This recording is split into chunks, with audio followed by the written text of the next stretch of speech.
ಶ್ರೀಮೂರ್ತಿ ಮೈಸೂರು ಸಂಸ್ಥಾನ ಮಠದ ಗುರುಮಹಂತ ಮಹಾಸ್ವಾಮಿಗಳಿಗೆ ಸಲ್ಲುತ್ತದೆ ಅನ್ನುವಂಥ ಮಾತ. ಅದಕ್ಕೆ ಮಹಾತ್ಮರು ಯಾವಾಗಲೂ ಸಹಿತ ಕರುಣಾಮಯಿಗಳೇ ಇರ್ತಾರೆ. ಬಿದ್ದಾಗ ಬರ್ತಾರೆ, ಇದ್ದಾಗ ಬರುವಂತ ಕೆಲಸವನ್ನು ಮಾಡದೆ ಬಿತ್ತಂತ ಸಂದರ್ಭದಲ್ಲಿ ಬಂದು ಅವರಿಗೆ ಹರಿಸುವಂತ ಕೆಲಸವನ್ನು ಮಾಡುವಂತ ಕೆಲಸವನ್ನ ಕಾಯಕವನ್ನ ಮಹಾತ್ಮರು ಹಮ್ಮಿಕೊಂಡಿರ್ತಾರೆ ಅನ್ನುವಂತ ಮಾತುಗಳನ್ನು ನಾವು ಕೇಳ್ತೇವೆ. ಅದಕ್ಕೆ ನಿಮ್ಮಲ್ಲಿಯೂ ಸಹಿತ ಈ ಒಂದು ತಾಸು ಕೇಳಿರಲ್ಲ, ಇದರಲ್ಲಿ ಒಂದು ಮಾತು ನೆನಪಿರ್ಲಿ, ಎಲ್ಲರಲ್ಲಿ ದಯಾಗುಣ ನಿಮಗೆ ಬರಲಿ ಅಂತ. ಅಕ್ಬರ್ ಬಾದಶಾ ಅಂತ ಕೇಳಿದ. ಅಕ್ಬರ್ ಬಾದಶಾ ಅಕ್ಬರ್ ಆಸ್ಥಾನಗಳು ಒಂದು ಪ್ರಶ್ನೆ ಕೇಳ್ತಾರೆ. ಯಾರು? ಅಕ್ಬರ್, इस दुनिया में बड़ा आदमी कौन है ಅಂತ. इस दुनिया में बड़ा आदमी कौन है? बड़ा आदमी ಅಂದ್ರೆ ದೊಡ್ಡ ಮನುಷ್ಯ ಯಾರು?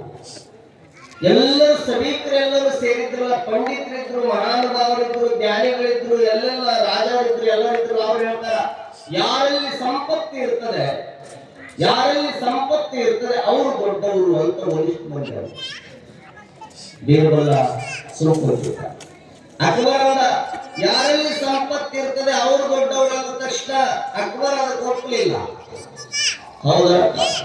ಸಂಪತ್ತಿ ಇದ್ದ ಮಟ್ಟ ದೊಡ್ಡವರೇನು ಒಪ್ಪಲಿಲ್ಲ.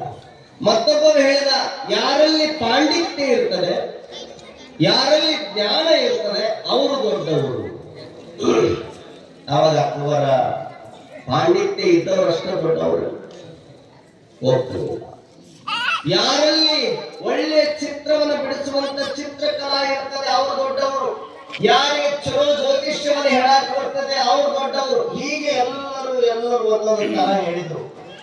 ಎಲ್ಲರೂ ಹೇಳಿದ್ರು ಸಹಿತ ಯಾರ ಮಾತಿಗೂ ಸಹಿತ ಅಕ್ಬರ್ ಮನ್ನಣೆಯನ್ನು ಕೊಡಲಿಲ್ಲ. ಇಸ್ ದುನಿಯಾ ಮೇ ಬಡ ಆದ್ಮಿ ಕೌನ್ ಹೈ ಅಂತ ಯಾವಾಗ ಪ್ರಶ್ನೆ ಮಾಡಿದ್ದ, ಅವಾಗ ಎಲ್ಲರೂ ಹೇಳಿದ ಮಾತುಗಳನ್ನು ಒಪ್ಪಲಿಲ್ಲ. ಕೊನೆಗೆ ಬೀರ್ಬಲ ಹೇಳಿದ, ಜಿಸ್ಕೆ ಪಾಸ್ ದಯಾ ಹೈ ವಹಿ ಬಡ ಆದ್ಮಿ ಹೈ ಅಂತ. ಯಾರಲ್ಲಿ ದಯಾಗುಣ ಇರ್ತದೆ ಅವರು ಮಾತ್ರ ದೊಡ್ಡ ವ್ಯಕ್ತಿ, ದೊಡ್ಡ ಮಂದಿ, ದೊಡ್ಡ ಸ್ಥಾನ ಅನ್ನುವಂತ ಮಾತನ್ನ, ದೊಡ್ಡ ಮನುಷ್ಯ ಅನ್ನುವಂತ ಮಾತನ್ನ ಬೀರ್ಬಲ ಹೇಳ್ತಾರಂದ್ರೆ, ಯಾರಲ್ಲಿ ದಯಾಗುಣ ಇರ್ತದೆ ಅವರು ಈ ಭೂಮಿಯ ಮೇಲೆ ದೊಡ್ಡವರೇ ಹೊರತಾಗಿ ಸಿರಿ ಸಂಪತ್ತು ಇದ್ದವರು ದೊಡ್ಡವರಲ್ಲ, ಒಳ್ಳೆಯ ಪಾಂಡಿತ್ಯ ಇದ್ದವರು ದೊಡ್ಡವರಲ್ಲ, ಒಳ್ಳೆಯ ಚಿತ್ರವನ್ನು ಬಿಡಿಸುವಂತ ಚಿತ್ರಗಾರ ಇದ್ರು ದೊಡ್ಡವರಲ್ಲ, ಸಾವಿರ ಎಕರೆ ಭೂಮಿ ಇದ್ದವರು ದೊಡ್ಡವರಲ್ಲ, ಮನೆಯ ಮೇಲೆ ಮನೆ 10 ಅಂತಸ್ತಿನ ಮನೆ ಇದ್ದವರು ದೊಡ್ಡವರಲ್ಲ. ಯಾರು ದೊಡ್ಡವರಂದ್ರ ಯಾರ ಹೃದಯದಲ್ಲಿ ದಯಾಗುಣ ಇರ್ತದೆ, ಯಾರು ಬಿದ್ದಿರ್ತಾರೆ ಬಿದ್ದವರನ್ನು ಎತ್ತುವಂತ ಕೆಲಸ ಮಾಡ್ತಾರೆ, ಯಾರಿಗೆ ಕಷ್ಟ ಇರ್ತದೆ ಆ ಕಷ್ಟದ ಸಂದರ್ಭದಲ್ಲಿ ಸಹಾಯ ಮಾಡುವಂತ ಗುಣ ಇರ್ತದೆ, ಅವರು ಮಾತ್ರ ಈ ಭೂಮಿಯ ಮೇಲೆ ದೊಡ್ಡವರು, ಶ್ರೀಮಂತರು ಅನ್ನುವಂತ ಮಾತನ್ನ ತಾವೆಲ್ಲ ನೆನಪಿನಲ್ಲಿ ಇಟ್ಕೊಂಡು ನಿಮ್ಮಲ್ಲಿ ಒಂದಿಷ್ಟು ಆ ಗುಣವನ್ನ ಬೆಳೆಸ್ಕೊಳ್ರಿ. ನಿಮ್ಮಲ್ಲಿಯೂ ದಯಾಗುಣ ಇದ್ರೆ ಭಗವಂತ ಗುರುಮಹಾಂತೇಶ ಕುಮಾರೇಶ ಎಲ್ಲ ಸಿರಿ ಸಂಪತ್ತನ್ನು ಕೊಟ್ಟು ಕಾಪಾಡ್ತಾನೆ ಅನ್ನುವಂತ ಮಾತುಗಳನ್ನು ಹೇಳ್ತಾ ನಿಮ್ಮೆಲ್ಲರಿಗೂ ಮತ್ತೊಮ್ಮೆ ಗುರುಮಹಾಂತನ ಕುಮಾರೇಶ್ವರ ಆಶೀರ್ವಾದ ಸದಾಕಾಲ ಇರಲಿ ಅನ್ನುವಂತ ಮಾತುಗಳನ್ನು ಹೇಳ್ತಾ, ನಮ್ಗ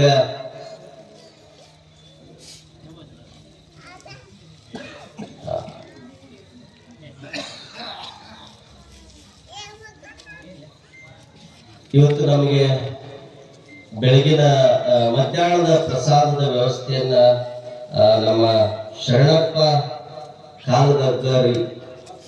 ಕಾಲ್ಗಗ್ರಿ ಅನ್ನುವಂತ ಸದ್ಭಕ್ತರು ಇಂದಿನ ಪ್ರಸಾದದ ವ್ಯವಸ್ಥೆಯನ್ನು ಮಾಡಿಸಿದ್ರು.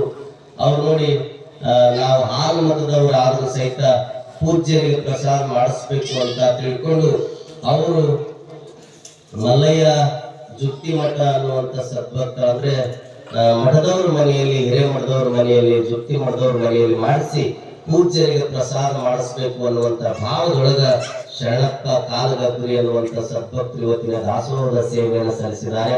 ಅವರಿಗೆ ಜೋರಾದ ಚಪ್ಪಾಳೆಯನ್ನು ಕೊಟ್ಟೋಣ. ಆ ಕುಮಾರೇಶ ಗುರುಮಹಾಂತೇಶ ಸಕಲ ಸೇರಿ ಸಂಪತ್ತನ್ನು ಕೊಟ್ಟು ಕಾಪಾಡಲಿ ಅನ್ನುವಂತ ಮಾತುಗಳನ್ನು ಹೇಳ್ತಾ, ಮತ್ತಿನ್ನೊಂದು ಮಾತು ಹೇಳ್ತೀವಿ, ದಾಸೋಹ ಮಾಡಿಸುವಂತ ಮನೋಭಾವ ಬರಬೇಕು. ಉಳಿಸೋದು ಬಹಳ ಮುಖ್ಯ. ಉಳಿಸೋದ್ರಲ್ಲಿ ಬಹಳ ಸುಖ ಇರ್ತದೆ, ನೆಮ್ಮದಿ ಇರ್ತದೆ. ಮುಂದೆ ಅದು ಒಂದು ದಿನ ಸಬ್ಜೆಕ್ಟ್ ಹೇಳ್ತೇನೆ ಅನ್ನುವಂಥ ಮಾತುಗಳನ್ನು ಹೇಳ್ತಾ ಇನ್ನ ಇವತ್ತಿನ ಶ್ರವಣಾರ್ಥಿಗಳಿಗೆ ಅಂದ್ರೆ ಪ್ರವಚನವನ್ನು ಆಲಿಸಲು ಬಂದಿರುವಂತ ಎಲ್ಲ ಸದ್ಭಕ್ತರಿಗೆ ಶ್ರೀ ಬಸಪ್ಪ ಮಹಂತಪ್ಪ ಸುಡಿ ಸಹೋದರರಿಂದ ಇವತ್ತಿನ ದಾಸೋಹದ ಸೇವೆಯನ್ನು ಸಲ್ಲಿಸಿದ್ದಾರೆ. ಅವರಿಗೊಂದು ಜೋರಾದ ಚಪ್ಪಾಳೆಯನ್ನು ತಟ್ಟೋಣ. ಈ ಸೇವಾ ಮನೋಭಾವ ದಾಸೋಹದ ಪರಂಪರೆಯಿಂದ ಕಲ್ಯಾಣ ಶರಣರು ನಮಗೆ ನೀಡಿಕೊಟ್ಟಿದ್ದಾರೆ. ಅದಕ್ಕೆ ಉಣಿಸೋದ್ರಲ್ಲಿ ಬಹಳ ಖುಷಿ ಇರ್ತದಂತೆ. ಉಣ್ಣೋದಕ್ಕಿಂತ ಉಣಿಸೋದ್ರಲ್ಲಿ ಖುಷಿ ಇರ್ತದೆ ಅನ್ನುವಂಥ ಮಾತುಗಳನ್ನ ನಾವು ಕೇಳ್ತೇವೆ. ಅದಕ್ಕೆ ತಾವೆಲ್ಲ ದಾಸೋಹದ ಪರಿಕಲ್ಪನೆಯನ್ನ ಒಂದಿಷ್ಟು ತಿಳ್ಕೊಂಡು ನೀವು ದಾಸೋಹ ಮಾಡುವುದನ್ನ ಕಲಿಬೇಕು ಅನ್ನುವಂಥ ಮಾತುಗಳನ್ನು ಹೇಳ್ತಾ, ಮತ್ತೆ ನೀವು ಯಾರಾದ್ರೂ ಮಾಡಿಸೋರಿದ್ರೆ ಹೆಸರುಗಳನ್ನು ಕೊಡ್ರಿ ಅನ್ನುವಂಥ ಮಾತುಗಳನ್ನು ಹೇಳ್ತಾ, ನಾಳೆಯ ದಿನ ನಮಗೆ ಮತ್ತು ನಮ್ಮ ಎಲ್ಲ ಕಲಾಬಳಗಕ್ಕೆ ಪ್ರಸಾದದ ವ್ಯವಸ್ಥೆಯನ್ನ ಶ್ರೀ ಮಲ್ಲಯ್ಯ ಶಂಕರಯ್ಯ ಜುತ್ತಿ ಹಿರೇಮಠ ಅನ್ನುವಂಥವರು ನಾಳೆ ನಮ್ಮ ದಾಸೋಹದ ಸೇವೆಯನ್ನು ಅಂದ್ರೆ ನಮಗೆ ಪ್ರಸಾದದ ವ್ಯವಸ್ಥೆಯನ್ನು ಮಾಡಿಸಿದ್ದಾರೆ. ಮತ್ತೆ ರಾತ್ರಿಯೂ ಸಹಿತ ಅವರಿಗೊಮ್ಮೆ ಜೋರಾದ ಚಪ್ಪಾಳಿಯನ್ನು ತಟ್ಟೋಣ. ನಾಳೆ ಶ್ರವಣಾರ್ಥಿಗಳಿಗೆ ಅಂದ್ರೆ ಪ್ರವಚನಕ್ಕೆ ಬಂದಿರುವಂತ ಎಲ್ಲ ಸದ್ಭಕ್ತರಿಗೆ ದಾಸೋಹದ ಸೇವೆಯನ್ನ ಶ್ರೀ ರುದ್ರಪ್ಪ ಶ್ರೀ ಮಾರಂಬಶ್ರೀ ಶ್ರೀ ವಿರೂಪಾಕ್ಷಯ್ಯ ವಿಭೂತಿ ಮಠ, ಶ್ರೀ ಮಲ್ಲಯ್ಯ ಜುಕ್ಕಿ ಹಿರೇಮಠ, ಶ್ರೀ ಶರಣಪ್ಪ ಕಾಲಗದ್ದರಿ ಮತ್ತೆ ಶ್ರೀ ಶರಣಪ್ಪ ಕುಮಾರ್ ಅನ್ನುವಂಥ ಸದ್ಭಕ್ತರು ಸೇರಿಕೊಂಡು ನಾಳೆ ಎಲ್ಲ ಶ್ರವಣಾರ್ಥಿಗಳಿಗೆ ದಾಸೋಹದ ಸೇವೆಯನ್ನು ಸಲ್ಲಿಸ್ತಾ ಇದ್ದಾರೆ. ಅವರ ಜೋರಾದ ಚಪ್ಪಾಳೆಯನ್ನು ಕಟ್ಟೋಣ ಅನ್ನುವಂಥ ಮಾತುಗಳನ್ನು ಹೇಳ್ತಾ, ಮತ್ತೆ ತಾವೆಲ್ಲ ಇಷ್ಟ ಮಂದಿ ಇದ್ರೆ ಇನ್ನಾದಿರಿ ಬಾಳ ಬರ್ತೀನಿ, ಆಮೇಲೆ ಬರ್ತೀನಿ. ಮತ್ತೆ 11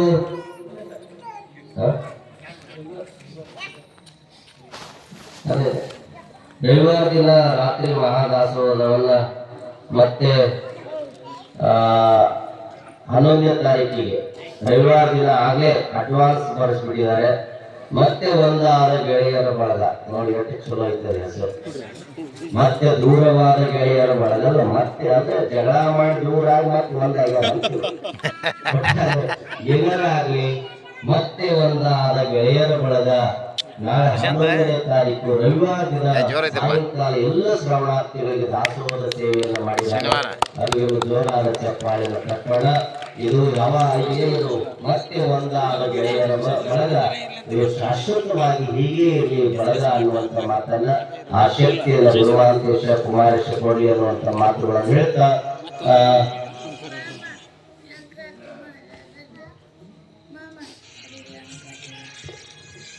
ಈ ಇಷ್ಟ ಮಂದಿ ಇದ್ರೆ ಇನ್ನಾದ್ರಿ ಈ ಇದೆಯಲ್ಲ ವೋಟಿಂಗ್ ಎಲೆಕ್ಷನ್ ಬರ್ತಾನೆ ವೋಟ್ ಮಾಡೋದು ಎಷ್ಟೈತಿ 5,000 ಇಲ್ಲ 500 ಮಂದಿ ಇಲ್ಲ ಯಾಕೆ ಬರ್ತಾ ಇಲ್ಲ? ಆರಾಮಿಲ್ಲ. ಧಾರಾವಾಹಿ ನೋಡಬೇಕ. ಈ ಧಾರಾವಾಹಿ ನೋಡಕ್ಕಿಲ್ಲ. ಧಾರಾವಾಹಿ ನಿಮ್ಗೆ ಏನೂ ಕಲಿಸೋದಿಲ್ಲ. ಕಲಿಸ್ತೈತಿ ಏನ್ ಕಲಿಸ್ತೈತಿ ಹೇಳಿ ಅತ್ತಿನ ಹೆಂಗ ಮಾಡ್ಕೊಡ್ಬೇಕಲ್ಲ ಕಲಿಸ್ತೈತಿ. ಮನೆ ಒಂದ ಬಾಗ್ಲ ಇದ್ದರೆ 3 ಬಾಗ್ಲ ಹೆಂಗ್ ಮಾಡ್ಬೇಕಲ್ಲ ಕಲಿಸ್ತೈತಿ. ಹೌದಾ?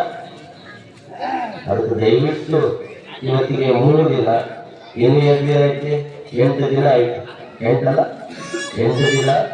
ಅದಕ್ಕೆ 8 ದಿನದಲ್ಲಿ ಇದೆಲ್ಲ ಪ್ರಾರಂಭ ತುಂಬುವಂತ ಕೆಲಸವನ್ನು ಮಾಡಿ, ಮತ್ತೆ ನೀವೆಲ್ಲ ಮನೆ ಮಕ್ಳು ಇರ್ತಿರಲ್ಲ ಅವ್ರಿಗೆಲ್ಲ ಹೇಳಿ ಕರ್ಕೊಂಡು ಬರ್ರಿ. ಈ 8 ದಿನ ನಿಮ್ಮ ಮನೆಯಾಗ ಒಲೆಯಾಗ ಬೆಕ್ಕು ಮಲಗಿಸ್ರಿ.